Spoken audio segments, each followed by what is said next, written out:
Welcome to BIV Today, the daily podcast from the Newsroom of Business in Vancouver. I'm Kirk LaPointe, publisher and editor-in-chief. The federal cabinet shuffle Tuesday to start the third Justin Trudeau term moved many ministers around in significant portfolios: health, environment, foreign affairs, defense, among them.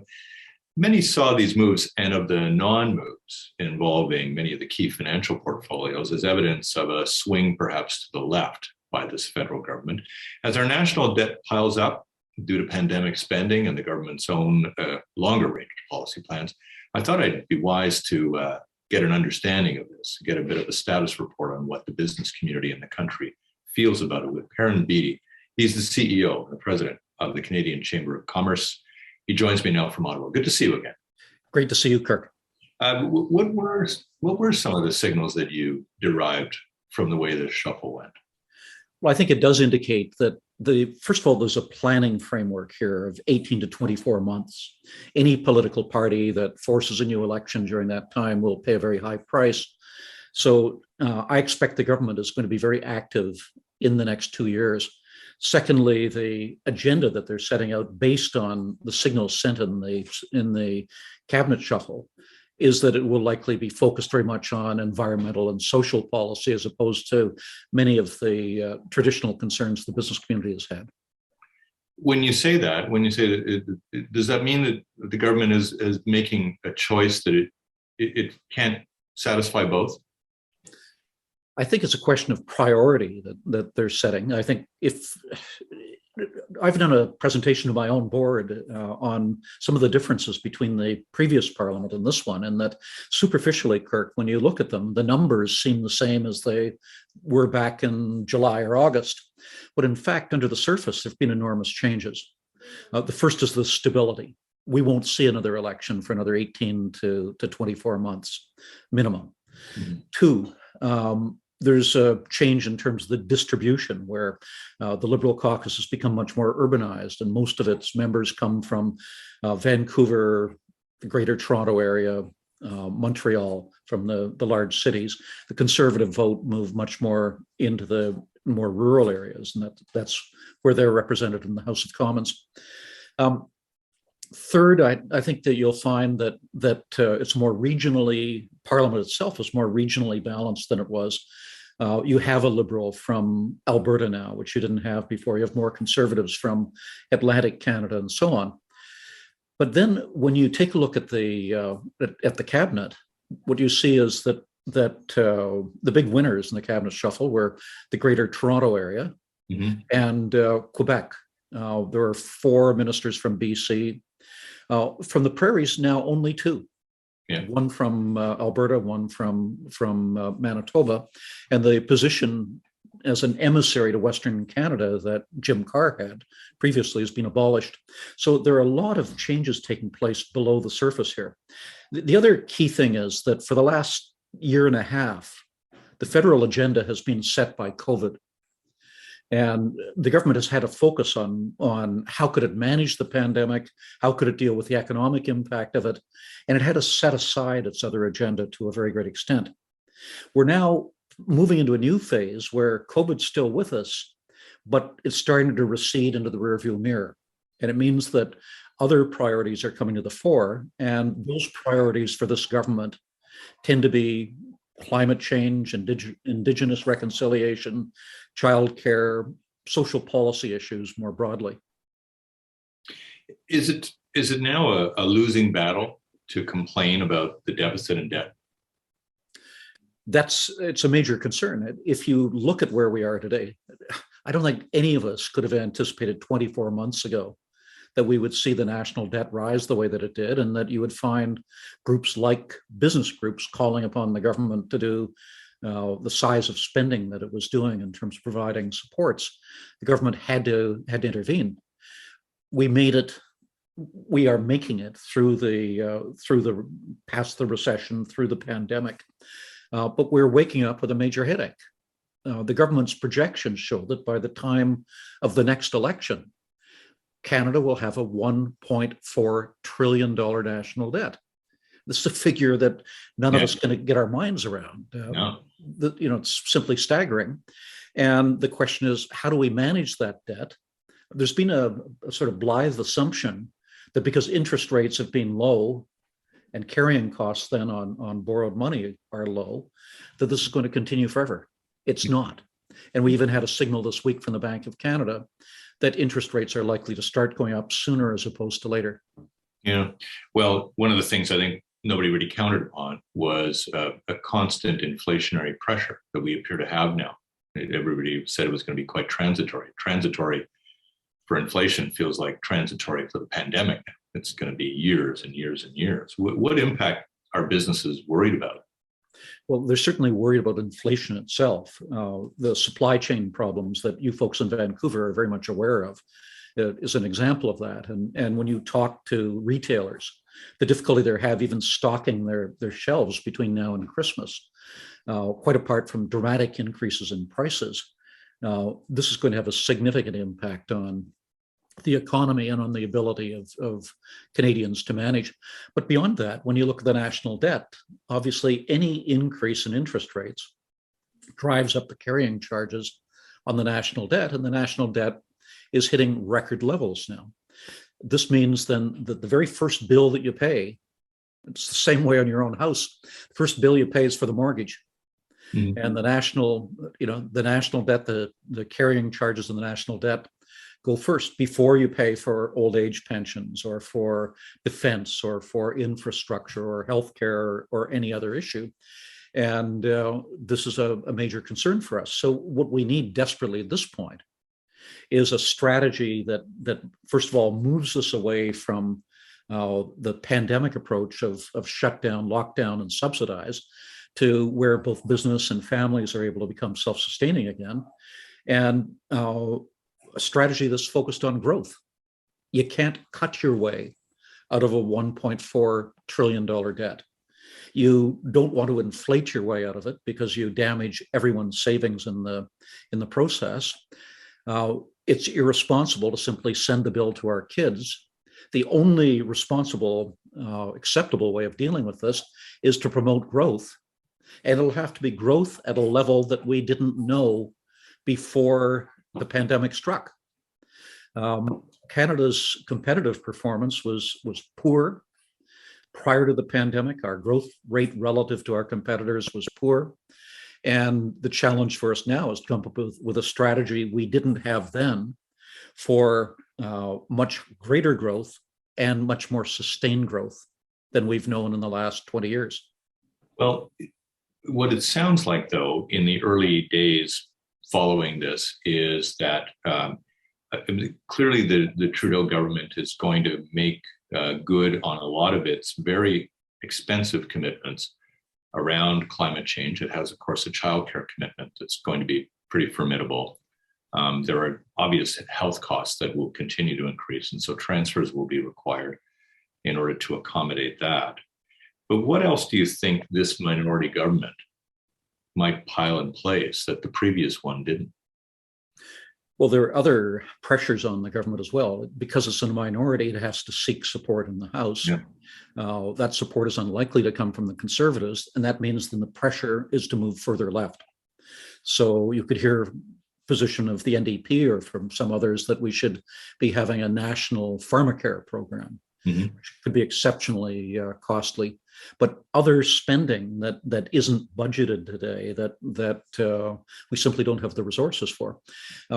Logic would have said that if something was unaffordable prior to the pandemic, it would definitely be unaffordable $1.4 trillion later. But it appears as if the prevailing psyche in Ottawa is that somehow you can write a check, somebody else will pay some other time in some other way, and you won't. It won't cost you now. Unquestionably, business benefited from some of the subsidies during this, and as a result, I think business was relatively quiet in terms of its concerns about everything from tax competitiveness to the absence of a very clear growth strategy. Can we expect now that business is going to get a little grumpier and get on with that? I don't know about grumpier, but certainly we need to be assertive in terms of the need to put the economy first and to focus on growth. And there's a debate taking place here in Ottawa between those who believe that the government had to move into the bedroom upstairs during the recession. Some argue that it should take over the whole house now. Now, the business community has a very different approach, and that's that one of the things we learned from management of the pandemic is that the business community is much more supple and fast acting than government is. When you take a look at the number of businesses in Canada which had to redefine their structure and their business plans overnight just to survive, when you look at how Canadian businesses retooled to provide PPEs and other equipment that government was looking for, it really demonstrates the capacity of business to be dynamic and entrepreneurial, much more so than government. If we are going to achieve the level of growth that we need to have to be able to finance this debt and to finance the costs of dealing with climate change or the costs of new programs, we're going to have major growth, and it's going to have to be led by the private sector, and we're going to have to attract investment to Canada to do that. And that means then that the government is going to have to choose. It's dangerous if it confuses the amount of government spending with economic growth. Economic spending presages debt, but it's the investment by the private sector which creates growth. And so we need to be looking at things like the regulatory structure in Canada. The government pulled back during the recession on a lot of the regulation that it was doing. And that was essential because they would have destroyed many businesses in Canada if, on top of the other struggle they had to survive, they had a major regulatory burden added to them. But that means that behind the dam, there is a lot of pent-up regulation waiting to be placed on business. That's a major concern. We hear people talking about, well, we should be punishing those businesses that were successful during the recession, or we should be punishing individuals who are wealthy. If you want to attract investment to Canada, or if you want to keep investment that's generated here in Canada, then you have to ensure that it's made feel welcome. As you know, Kirk, capital passes across borders like light through glass. It goes where it's wanted. Mm-hmm. If the message from our politicians is, we don't want you here, if you come here, you're going to be punished, then it will go somewhere else. And the price that we'll pay for that is continued very low growth and a debt burden that's going to be exceptionally difficult to bear. You and I have known each other for probably 3 decades now, and even longer, I think. And I think maybe it's not a good idea. Yes, you were 12 at the time. I was. We were both in grade school together. But I wonder about how the pandemic has shifted the relative priorities that Canadians place on some things, including whether they really do have a worry about the state of finances of the country, because there's no question that the Liberals, helped get themselves reelected by virtue of the way that Canadians received a lot of benefits during the pandemic, that they were really pretty well taken care of. And I wonder whether that has changed some attitudes in this country, and whether now, in a lot of ways, that argument is almost lost with Canadians about fiscal responsibility. I think the average Canadian has a lot of common sense. I think one of the problems has been that they've been hearing many commentators arguing that somehow debt doesn't matter anymore, that it's not necessary to balance the books, and the contrary argument hasn't been effectively made. But ordinary Canadians understand that you can't keep on going on spending more than you're bringing in indefinitely without having serious problems down the road. And it's no different. People believe, some of the experts and some of the politicians seem to believe that government can repeal the laws of economics. It can't do that any more than it can repeal the laws of gravity. It's the same way for government as it is for running a small business or managing your own home. You keep on spending more money than you're bringing in, there's a day of reckoning down the road. And ordinary Canadians understand that. Yes, they understood, as we did, that the pandemic was an unprecedented crisis, and the government had to be there to support families and to support businesses to help them to get safely to the other side of the river. But they also recognize that if we are going to have any element of normalcy again, we've got to rebalance. You have to have a private sector that is successful, that is investing, that's growing, and that's driving the economy. Or what you'll find is that you slide into very serious economic problems. And the other thing that animates ordinary Canadians, Kirk, is we think about our kids and our grandkids. Mm-hmm. However short-sighted we may be sometimes in terms of looking at issues, when it comes to our own families, what we want to leave as our legacy is a future which is bright and where there's hope and there's opportunity. And part of the Canadian dream has always been that the next generation will be better off than this generation. Canadians know intuitively that if we simply saddle our children with this massive mortgage, that won't happen. Yeah. I guess the follow to that question or that long statement that I had was that you've also been, I think, an avid, an avid supporter, and I think very, very intuitive around Canadian media. And when you look at what the business community has to communicate and what the media has to communicate, when you add it up, what are the kind of common messages that might keep the country from steering itself toward a much more profoundly difficult economic period? I think the most important one is that we have to go back to first principles. We have to live within our means. We have to understand the difference between spending and investment. Ottawa, the politicians in Ottawa have expunged the word spend from their lexicon. Every dollar, every check that they write is an investment. Watch next time you hear a politician talking. Again, ordinary Canadians understand the difference between the two. And they understand that an investment brings a tangible return. And that particularly when we're looking at the economy, putting money into such things as the Pacific Gateway, which can help us to be far more efficient in terms of moving our exports from Canada, is an investment mm-hmm. that brings a return to the Canadian economy.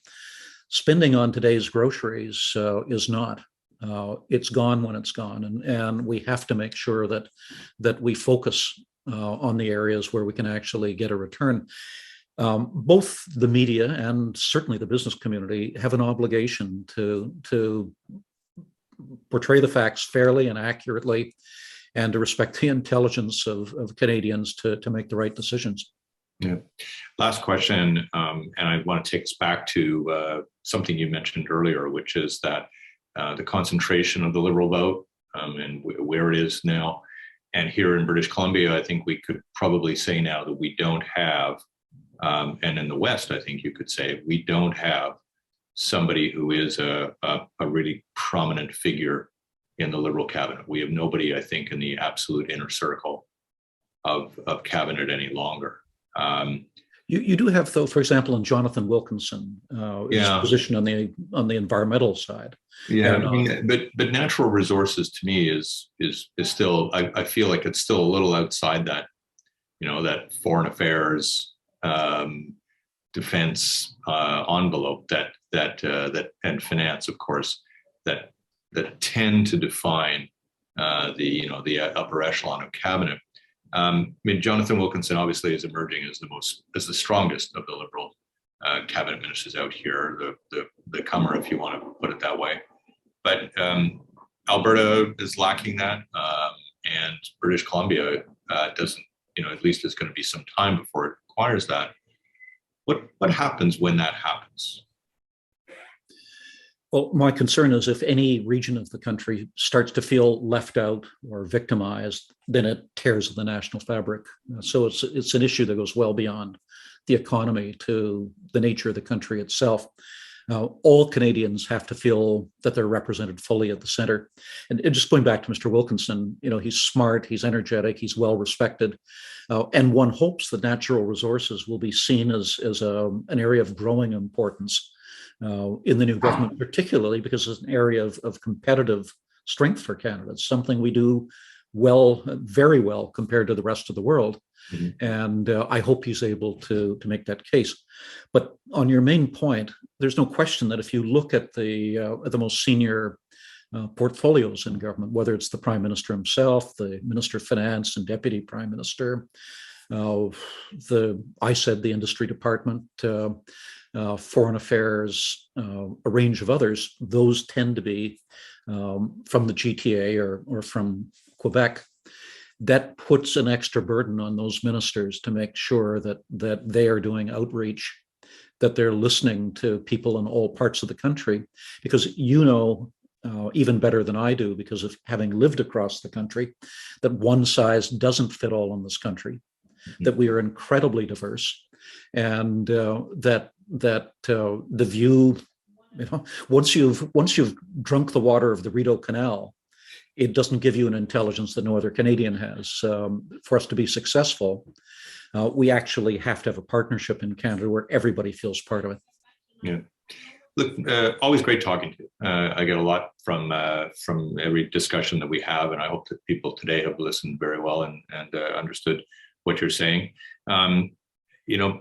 Last point, I guess. You love this role. Do you remain optimistic? At the end, yes. To be in business, you have to be optimistic. If you weren't, you would fold your tent and go somewhere else. When I look at the potential of this country, it's unprecedented anywhere in the world. You ask yourself where people want to go. They want to come to Canada because of all of the advantages that we have. The question is whether we're living up to that potential, and whether or not we have the vision as a country, the political leadership, the vision as a people, and the determination to do what we need to do to fully realize that potential that we have as a country. I think we can do it, but it's going to be very important that all of us work together to achieve it. Yeah. Perrin Beatty, good talking to you. Stay well and safe. Perrin Beatty is the CEO and President of the Canadian Chamber of Commerce. I'm Kirk LaPointe, publisher and editor-in-chief of Business in Vancouver. Thanks a lot for watching.